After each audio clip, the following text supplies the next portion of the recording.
قرآن مجید کی تلاوت، ترجمہ، تفسیر، حدیث، نعتیں، تجوید، گرامر کے لیے اس چینل کو سبسکرائب کریں، ویڈیو کو شیئر کریں اور لائک کریں۔ نحمدہ و نصلی علی رسول الکریم، اما بعد، فاعوذ باللہ من الشیطان الرجیم، بسم اللہ الرحمن الرحیم۔ آج کا ہمارا موضوع گفتگو ہے، کیا آپ نے اولاد کو یہی سکھایا ہے؟ اپنی اولاد کو سچی بات کرنے کا عادی بناؤ۔ فرمان رسول اللہ صلی اللہ علیہ وآلہ وسلم ہے، علیکم بالصدق، تم سچ کو لازم پکڑو اور اس کے ساتھ ساتھ انہیں عمل میں اخلاص کی عادت ڈالو۔ رسول اللہ صلی اللہ علیہ وآلہ وسلم نے فرمایا، انما الاعمال بالنیات، یقیناً اعمال کا دار و مدار نیتوں پر ہے۔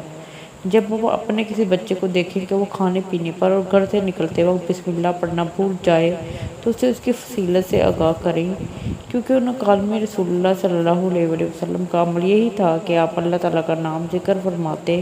چنانچہ عمر بن ابی سلمہ فرماتے ہیں کہ نبی کریم صلی اللہ علیہ وآلہ وسلم نے مجھے کھانے سے پہلے بسم اللہ پڑھنے کا حکم دیا، اور انس بن مالک فرماتے ہیں کہ جب آپ گھر سے نکلتے تو فرماتے، بسم اللہ توکلت علی اللہ، میں بسم اللہ پڑھ کر اللہ پر بھروسہ کر کے نکلتا ہوں۔ آپ اکیلے کھانا نہ کھاؤ بلکہ ہمیشہ اپنی اولاد کے ساتھ بیٹھ کر کھانا کھاؤ۔ رسول اللہ صلی اللہ علیہ وآلہ وسلم کی حدیث ہے، اجتماعی طور پر مل کر کھانا کھاؤ اور اللہ کا نام لو، اس میں تمہارے لیے برکت ڈال دی جائے گی۔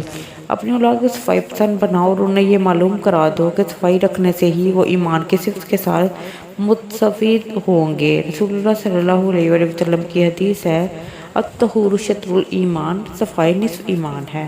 اپنی اولاد کے ساتھ گالی گلوچ، لعن و طعن اور حقارت آمیز کلمات مت بولو، کیونکہ وہ آپ کے یہی کلمات یاد کرنے کے بعد خود بولنا شروع ہو جائے گی۔